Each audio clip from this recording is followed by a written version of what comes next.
സുഗമദേവി സീരിയലിൻ്റെ പുതിയൊരു എപ്പിസോഡിൻ്റെ promo review വിശേഷങ്ങളിലേക്ക് എല്ലാവർക്കും സ്വാഗതം. അങ്ങനെ നമ്മളുടെ നന്ദനെ ആരാ ഒളിപ്പിച്ചേക്കണേന്നും നന്ദന എവിടെയാണെന്നുള്ള സത്യങ്ങൾ എല്ലാവരും മനസ്സിലാക്കുന്ന എപ്പിസോഡാണ് ഇന്ന് വരാൻ പോകുന്നത്.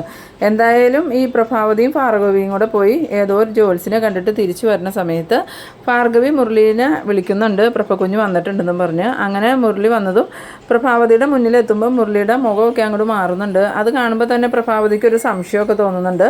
എന്നിട്ട് പ്രഭാവതി മുരളിയോട് ചോദിക്കുന്നുണ്ട്, അന്ന് ഞാൻ നന്ദനെക്കുറിച്ച് എന്തെങ്കിലും നിനക്ക് അറിയാമോ എന്ന് ചോദിച്ചപ്പം മുരളി എന്നോട് അറിയില്ല എന്നാണ് പറഞ്ഞത്. മുരളി എന്നോടാ പറഞ്ഞത് നുണയല്ലേ, എന്താ മുരളി നീ ഒന്നും മിണ്ടാത്തേന്ന് ചോദിക്കുമ്പോൾ മുരളിക്കാണെങ്കിൽ എന്ത് പറയണമെന്ന് അറിയാതെ മുരളി ഇങ്ങനെ ആകെ കൺഫ്യൂഷനിൽ നിൽക്കുകയാണ്. ആ സമയത്ത് പ്രഭാവതി വീണ്ടും ചോദിക്കുന്നുണ്ട്, സത്യം പറ മുരളി, നന്ദന എവിടെയാണെന്ന് നിനക്കും അറിയാം, ദേവികയ്ക്കും അറിയാം. എൻ്റെ സംശയം ശരിയാണെങ്കിൽ എനിക്കും രജനിക്കും ഒഴികെ ബാക്കി ചന്ദ്രോത്തുള്ള എല്ലാവർക്കും നന്ദന എവിടെയാണെന്ന് അറിയാം. നിങ്ങൾ എന്തിനാ അതെല്ലാം ഞങ്ങളിൽ നിന്ന് മറച്ചു വെക്കണത്? തുറന്നു പറ മുരളി എന്ന് പറയുമ്പം ആൻറ്റി ഒരു കാര്യം മനസ്സിലാക്കണം. ഇപ്പം നമ്മൾ നന്ദൻ്റെ ജീവിതത്തെക്കുറിച്ചാണ് ചിന്തിക്കേണ്ടത്. എന്തായാലും നന്ദനിപ്പോൾ സുരക്ഷിതനായിട്ടിരിക്കണം, അതാ നമുക്ക് പ്രധാനം. അല്ലാതെ നന്ദന എവിടെയാണെന്ന് അറിഞ്ഞതുകൊണ്ട് പ്രത്യേകിച്ച് കാര്യമൊന്നുമില്ലല്ലോ എന്ന് പറയുമ്പം പ്രഭാവതി ചോദിക്കുന്നുണ്ട്, അപ്പോൾ നന്ദന എവിടെയാണെന്ന് നിനക്കും അറിയാമല്ലേ എന്ന് ചോദിക്കുമ്പം എനിക്കിപ്പം നിലവിൽ അതൊന്നും പറയാൻ പറ്റില്ല ആൻറ്റി എന്ന് പറയുന്നു. ആ സമയത്ത് പ്രഭാവതി പറയുന്നുണ്ട്, നിനക്കെങ്കിലും നന്ദന എവിടെയാണെന്ന് അറിയാലോ, എനിക്ക് അത് മതി, ഇപ്പം എനിക്ക് സമാധാനമായി. എൻ്റെ മോൻ എന്തെങ്കിലും ആപത്ത് സംഭവിച്ചോ എന്നുള്ള പേടിയിലായിരുന്നു ഞാൻ ഇത്രയും ദിവസം എന്ന് പറയുമ്പം ഭാർഗവി പറയുന്നുണ്ട്, മുരളിക്ക് അറിയാമെങ്കിൽ മുരളി അത് പ്രഭകുഞ്ഞിനോട് പറ മുരളി എന്ന് പറയുമ്പം ഇല്ലമ്മേ, എനിക്ക് തൽക്കാലം അതൊന്നും പറയാൻ നിവൃത്തിയില്ല. എന്തായാലും ഹരിസാറും എല്ലാവരും ചേർന്ന് എന്തൊക്കെയോ കാര്യങ്ങൾ പ്ലാൻ ചെയ്തിട്ടുണ്ട്. ആ പ്ലാനെല്ലാം വിജയിച്ചു കഴിഞ്ഞാലേ നന്ദന എവിടെയാണെന്ന് എനിക്ക് പറയാൻ പറ്റുള്ളൂ. അത് വിജയിക്കണമെങ്കിൽ പ്രഭയാൻറ്റി ഒന്നും ആ സത്യങ്ങൾ അറിയാൻ പാടില്ല എന്ന്. പിന്നീട് കാണിക്കുന്നത് നമ്മളുടെ CP ആണെങ്കിൽ കാറ് നിർത്തിയിട്ട് ഓടിപ്പിടിച്ച് മേഡം എന്നും പറഞ്ഞ് വിളിച്ചുകൊണ്ട് അരുന്ധതിയുടെ വീട്ടിലോട്ട് കയറി ചെല്ലുമ്പം അരുന്ധതി എന്താ CP എന്ത് പറ്റിയെന്ന് ചോദിക്കുമ്പം മേഡം അതും ഒരു പ്രശ്നമുണ്ട്. എന്ത് പ്രശ്നം, എന്താണെങ്കിലും പറ CP എന്ന് പറയുമ്പം നമ്മൾ ഉദ്ദേശിച്ചതുപോലെ ഒന്നും അല്ല മേഡം കാര്യങ്ങൾ, നന്ദനെ ആരും തട്ടിക്കൊണ്ട് പോയതൊന്നുമല്ല. പിന്നെ നന്ദന എവിടെയാണ്, നന്ദൻ ചന്ദ്രോത്തുണ്ടോ അതോ നന്ദന CP കണ്ടോ എന്ന് ചോദിക്കുമ്പം അതൊന്നും അല്ല മേഡം, നന്ദൻ സ്വയം എവിടെയോ പോയേക്കണേ. അതെന്തിനാ നന്ദൻ പോയെന്ന് ചോദിക്കുമ്പോൾ അത് ചിലപ്പോൾ സ്റ്റേഷനിൽ ഹാജരാക്കുമെന്ന് പറഞ്ഞായിരുന്നല്ലോ, അതിന് പറ്റില്ലാത്തത് കൊണ്ടായിരിക്കും. ഇനിയിപ്പോൾ സ്റ്റേഷനിൽ ഹാജരാക്കിയ ഋഷിയെ കൊന്ന കേസിന് ജയിലിൽ പോകേണ്ട വരൂലേ, അത് പേടിച്ചിട്ട് നന്ദൻ പോയതായിരിക്കും. ഇതൊക്കെ CPയോട് ആരാ പറഞ്ഞതെന്ന് ചോദിക്കുമ്പം അതെന്നോട് പറഞ്ഞത് ദേവികയെ CP കാണാൻ പോയോ എന്ന് ചോദിക്കുമ്പം ഇല്ല മേഡം, ദേവിക എന്നെ തേടി വരുമായിരുന്നു. ദേവിക എന്തിനാ CPനെ തേടി വന്നാൽ ഇത് പറയാനാണെന്ന് ചോദിക്കുമ്പം ഇത് മാത്രമല്ല മേഡം, ദേവിക വേറൊരു കാര്യവും കൂടി പറഞ്ഞു. അതെന്താന്ന് ചോദിക്കുമ്പോൾ വേറെ ഒന്നുമല്ല, ഈ നന്ദൻ പോകുന്നതിന് മുമ്പ് അവിടെ എന്തോ എഴുതി വെച്ചിട്ടുണ്ടായിരുന്നു, അവനെ ആരോ ചതിച്ചു എന്നും കുറേ പേരോട് പ്രതികാരം ചെയ്യാനുണ്ടെന്നും. അതാരാ CP എന്ന് ചോദിക്കുമ്പം വേറെ ആരുടെയും പേരൊന്നും ദേവിക പറഞ്ഞില്ല. പക്ഷേ മെയിനായിട്ടും അതിൽ എഴുതി വെച്ചിരിക്കുന്നത് അരുന്ധതി മേഡത്തിൻ്റെ പേരാ. നന്ദൻ മേഡത്തെ അപായപ്പെടുത്തുമോ എന്നുള്ളൊരു സംശയം ദേവികയ്ക്കുണ്ട്. അതുകൊണ്ട് മേഡത്തോടൊന്ന് കരുതിയിരിക്കാൻ ദേവിക എന്നോട് പറഞ്ഞിട്ടുണ്ട്. എന്നിട്ട് ദേവിക എന്നോട് ഇത് പറഞ്ഞില്ലല്ലോ എന്ന് പറയുമ്പം ഈ CP പറയുന്നുണ്ട്, അത് കഴിഞ്ഞ ദിവസം മേഡം ചന്ദ്രോത്ത് ചെന്ന് ദേവികയായിട്ടൊക്കെ പ്രശ്നങ്ങൾ ഉണ്ടാക്കിയില്ലേ, അതുകൊണ്ട് ദേവികയ്ക്ക് മേഡത്തെ വിളിച്ച് പറയാനൊരു ബുദ്ധിമുട്ടുണ്ട്. എന്തായാലും മേഡത്തിനോടൊരു ഇഷ്ടവും താല്പര്യമൊക്കെ ദേവികയ്ക്ക് ഉള്ളതുകൊണ്ടാണ് എന്നോട് പറഞ്ഞതെന്നാണ് ദേവിക പറഞ്ഞതെന്ന്. എന്തായാലും എത്രയും പെട്ടെന്ന് മേഡത്തോട് കരുതിയിരിക്കാൻ ദേവിക പറഞ്ഞിട്ടുണ്ടെന്ന് പറയുമ്പം ഈ അരുന്ധതി പറയുന്നുണ്ട്, ഇത് വിശ്വസിക്കാൻ പറ്റുന്നില്ലല്ലോ CP എന്ന്. ഈ സമയത്താണ് നമ്മളുടെ ഋഷി അങ്ങോട്ട് വരുന്നത്. ഋഷി വന്നതും എന്താ CP ആണെങ്കിലെ പുതിയ പ്രശ്നം എന്താണെന്ന് ചോദിക്കുമ്പം അത് മോനെ, ഇന്ന് ഞാൻ ദേവികേനെ കണ്ടിരുന്നു, നന്ദൻ മനഃപൂർവ്വം എങ്ങോട്ടോ മാറി നിൽക്കണതാ, അതുമാത്രമല്ല ആരോടൊക്കെ പ്രതികാരം ചെയ്യാനുണ്ടെന്നും പറഞ്ഞു. അതിൽ പ്രധാനമായിട്ടും മേഡത്തിൻ്റെ പേരാ പറഞ്ഞേക്കണേന്ന്. ആ സമയത്ത് ഋഷി ചോദിക്കുന്നുണ്ട്, അതെന്തിനാ അവൻ അമ്മയോട് പ്രതികാരം ചെയ്യണേന്ന് ചോദിക്കുമ്പം ഇനിയിപ്പോൾ മേഡം 1-2 പ്രാവശ്യം ചന്ദ്രോത്ത് ചെന്ന് വഴക്കുണ്ടാക്കിയല്ലോ, അതുകൊണ്ടാണോ എന്നറിയില്ല, മേഡത്തിനെ ചിലപ്പോൾ കൊല്ലാനും സാധ്യതയുണ്ടെന്നാണ് ദേവിക പറഞ്ഞത്. അതുകൊണ്ട് മേഡത്തിനോട് ഒന്ന് കരുതിയിരിക്കണമെന്ന് പറയാൻ വേണ്ടിയിട്ടാണ് ഞാൻ വന്നതെന്ന്. ആ സമയത്ത് ഋഷി പറയുന്നുണ്ട്, അതിന് നന്ദന എവിടെയാണെന്ന് ആർക്കെങ്കിലും അറിയുമെന്ന് ചോദിക്കുമ്പം അതൊന്നും അറിയില്ല. ഇനി ഒരു കാര്യം ചെയ്താലോ മേഡം, നമുക്ക് പോലീസിൽ അറിയിച്ചാലോ, മേഡത്തിനും ഋഷിക്കും പോലീസിൻ്റെ പ്രൊട്ടക്ഷൻ ചോദിച്ചാലോ എന്ന് ചോദിക്കുമ്പം അരുന്ധതി പറയുന്നുണ്ട്, അതെങ്ങനെ ശരിയാവും CP, ഋഷിയാണെങ്കിൽ ഇപ്പോൾ മരണപ്പെട്ട ആളല്ലേ, അതിൻ്റെ ഇടയ്ക്ക് നമ്മൾ പോലീസിനെ കൂടുന്ന് ഇവിടെ നിർത്തിയിട്ടുണ്ടെങ്കിൽ അവർ ഋഷിയെ കണ്ട പ്രശ്നമാവൂലേന്ന്. ആ സമയത്ത് CP പറയുന്നുണ്ട്, അത് മേഡം പറഞ്ഞത് നേരാ, എന്നാൽ ഞാൻ വേറെ ആരെയെങ്കിലും ഇവിടെ കാവലിന് ഏർപ്പാട് ചെയ്യാമെന്ന്. ആ സമയത്ത് അരുന്ധതി പറയുന്നുണ്ട്, അതൊക്കെ വരട്ടെ, എന്തായാലും ദേവിക ഇത് CPയോട് വന്ന് പറയണമെങ്കിൽ അതിനെന്തെങ്കിലും ലക്ഷ്യം ഉണ്ടാവും,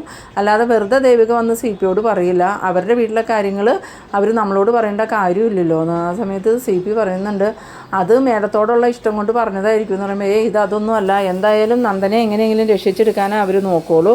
എനിക്കൊരു സംശയമുണ്ട്, അത് എൻ്റെ ഒരു സംശയം മാത്രമാണ്. ഇനിയിപ്പോൾ ദേവികയും സിദ്ധാർത്ഥനും എല്ലാവരും ചേർന്ന് നന്ദനെ എവിടെയെങ്കിലും മാറ്റിയേക്കണേ ആണോ എന്ന്. ആ സമയത്ത് ഋഷി പറയുന്നുണ്ട്, ചിലപ്പോൾ അത് തന്നെ തന്നെ ആയിരിക്കുള്ളൂ. ദേവികയുടെയും സിദ്ധാർത്ഥൻ്റെയും പ്ലാനിലായിരിക്കും നന്ദൻ എവിടെയെങ്കിലും മാറ്റിയേക്കണത്. അത് പ്രഭാവതിക്ക് അറിയില്ലായിരിക്കും. ആ സമയത്ത് അരുന്ധതി പറയുന്നുണ്ട്, എനിക്കും അങ്ങനെ തന്നെയാണ് തോന്നണത്. എന്തായാലും സംശയങ്ങൾ കൂടുതൽ രൂക്ഷമാവുകയാണല്ലോ. ഒരു കുരുക്ക് കഴിക്കുമ്പോൾ വേറൊരു കുരുക്കെന്ന് പറയും പോലെ പ്രശ്നങ്ങൾ ഇങ്ങനെ വന്നുകൊണ്ടേയിരിക്കുക. അതുകൊണ്ടാണ് ഞാൻ അന്ന് CP-യോടും പറഞ്ഞത് ഇത് എത്രയും പെട്ടെന്ന് ദേവികയോട് തുറന്ന് പറയാം, ഋഷിക്കൊന്നും സംഭവിച്ചിട്ടില്ല എന്ന്, അങ്ങനെ ആ പ്രശ്നം അവസാനിപ്പിക്കാമെന്ന്. അപ്പോൾ ഋഷിയല്ലേ അതിന് സമ്മതിക്കാതിരുന്നത്. ഇപ്പം എങ്ങനെയുണ്ട്, പ്രശ്നങ്ങൾ അഴിച്ചെടുക്കും തോറും ഓരോ കുരുക്ക് മുറുകിക്കൊണ്ടിരിക്കുകയാണ്. ആ സമയത്ത് CP പറയുന്നുണ്ട്, ഇപ്പോൾ ഒന്നും മനസ്സിലാവണില്ലല്ലോ മേഡം, ഇനിയിപ്പോൾ നന്ദനെ ആരെങ്കിലും കൊന്നു കളഞ്ഞാണോ എന്ന് ചോദിക്കുമ്പോൾ അങ്ങനെയൊന്നും സംഭവിക്കാൻ സാധ്യതയില്ല. ഇതിപ്പോൾ ദേവികയും സിദ്ധാർത്ഥനും ചേർന്നിട്ടുള്ള ഒരു പ്ലാൻ തന്നെയാണെന്ന് എനിക്ക് തോന്നണേ. അതുമാത്രമല്ല, ആ ജഡ്ജില്ലേ ഹരികൃഷ്ണൻ, അയാൾ നിസ്സാരക്കാരനൊന്നുമല്ല. അയാൾ ഇവിടെ വന്ന് എന്നോട് നേരിട്ട് ഋഷി മരിച്ചു എന്ന് പറയണമെങ്കിൽ അതിൻ്റെ പിന്നിൽ എന്തെങ്കിലും ഗൂഢാലോചന കാണും. അല്ലാതെ ഒരമ്മയോട് മകനെ കൊന്നത് നന്ദനാന്ന് പറയാനുള്ള ധൈര്യമൊന്നും ആർക്കും ഉണ്ടാവില്ല. എന്ന സമയത്ത് CP പറയുന്നുണ്ട്, അത് മേഡം പറഞ്ഞത് നേരാ മേഡം, അങ്ങനെ എന്തെങ്കിലും ഉണ്ടെങ്കിൽ തന്നെ അത് രഹസ്യമായിട്ട് വെക്കുകയല്ലേ ഉള്ളൂ. അവർ നന്ദന സ്റ്റേഷനിൽ ഹാജരാക്കി കഴിയുമ്പോഴല്ലേ നമ്മൾ കാര്യങ്ങൾ അറിയുള്ളൂ.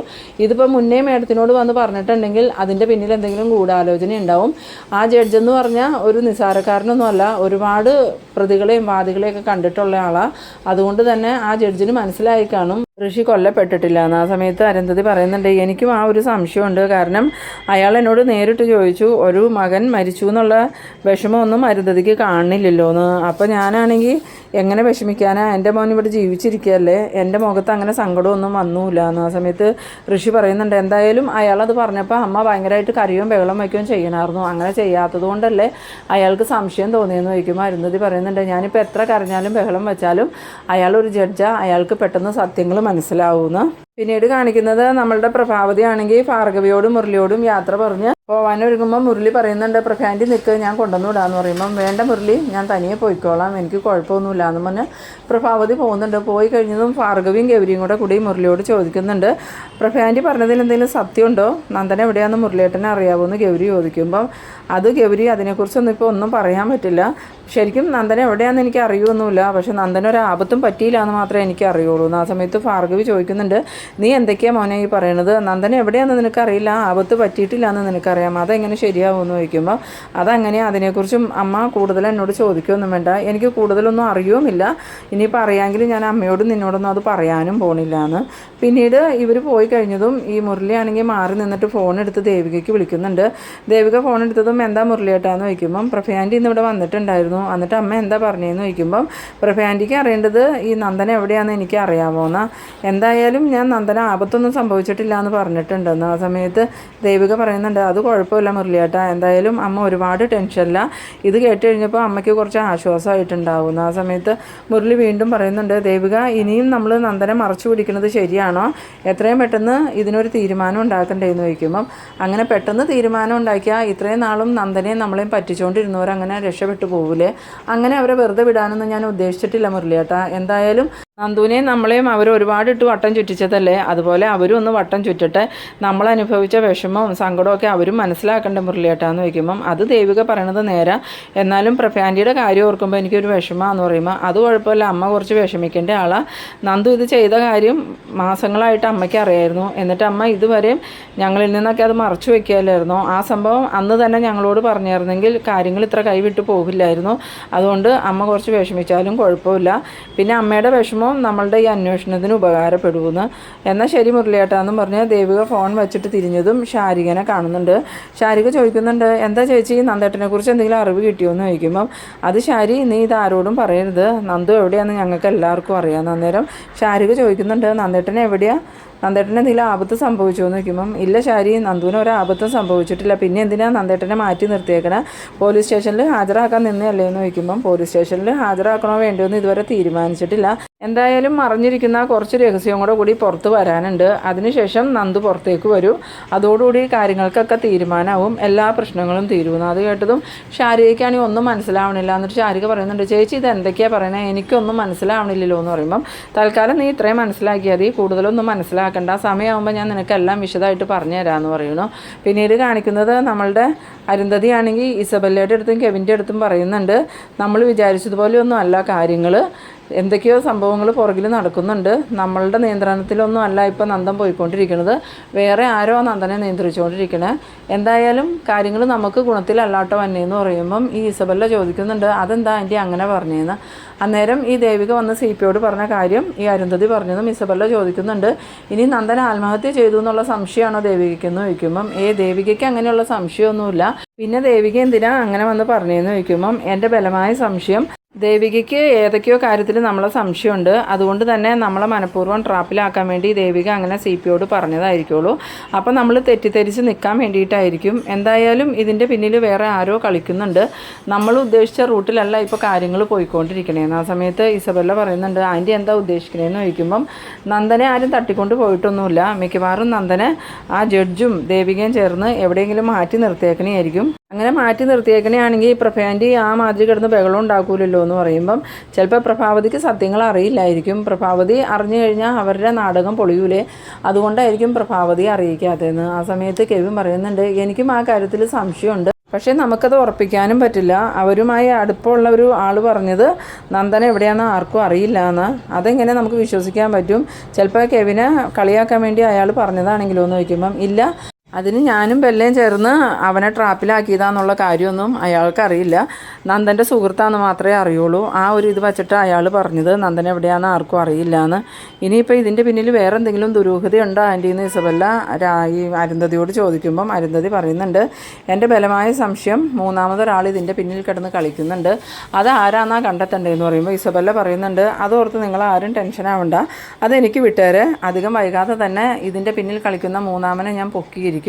അതാരാണെങ്കിലും ശരി, പിന്നെ അവൻ ജീവിക്കണോ മരിക്കണോ എന്ന് തീരുമാനിക്കുന്നത് ഞാനായിരിക്കും. ആ സമയത്ത് കെവിനാണെങ്കിൽ ഇങ്ങനെ ഭയത്തോടുകൂടി അരുന്ധതിയെ നോക്കുന്നുണ്ട്. അന്നേരം അരുന്ധതി പറയുന്നുണ്ട്, ബെല്ല ആവശ്യമില്ലാത്തതിനൊന്നും പോകരുത്, അല്ലെങ്കിൽ തന്നെ ഇപ്പോൾ പ്രശ്നങ്ങൾ രൂക്ഷമായി നിൽക്കുക, ഈ ഒരു പ്രശ്നത്തിൽ നിന്ന് രക്ഷപ്പെടാനാണ് നോക്കണ്ടേന്ന് പറയുമ്പം ഇസബല്ലയാണെങ്കിൽ ദേഷ്യത്തോടുകൂടി ഇങ്ങനെ നോക്കി നിൽക്കുന്ന ആ ഒരു സീനിലാണ് ഈ എപ്പിസോഡ് അവസാനിക്കുന്നത്. അപ്പോൾ നിങ്ങളെൻ്റെ വീഡിയോ ആദ്യമായി കാണുന്നവരാണെങ്കിൽ ചാനലൊന്ന് സബ്സ്ക്രൈബ് ചെയ്യാനും ലൈക്ക് ചെയ്യാനും മറക്കരുത്. അടുത്തൊരു വീഡിയോയിൽ കാണാം.